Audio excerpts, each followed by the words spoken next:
Police نے captain Safdar کو گرفتار کر لیا، مریم نواز کی ٹویٹ۔ پاکستان مسلم لیگ کی رہنما مریم نواز نے ٹویٹر پر اپنے ایک پیغام میں کہا ہے کہ اب سے کچھ دیر پہلے کراچی کے ایک نجی ہوٹل میں مقامی پولیس نے ان کے کمرے میں زبردستی داخل ہو کر ان کے شوہر کیپٹن ریٹائرڈ صفدر کو گرفتار کر لیا ہے۔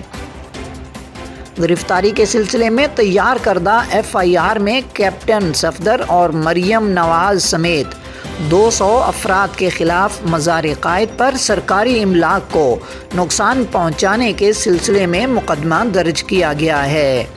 اس کے علاوہ اس میں محمد علی جناح کی قبر کی بے حرمتی کا الزام بھی عائد کیا گیا ہے۔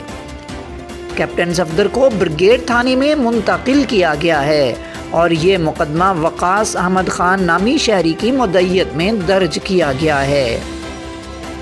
واضح رہے کہ گزشتہ رات 11 جماعتی حکومت مخالف اتحاد PDM کا جلسہ کراچی کے جناح باغ میں منعقد ہوا تھا اور مریم نواز اور کیپٹن صفدر اسی سلسلے میں کراچی میں موجود ہیں۔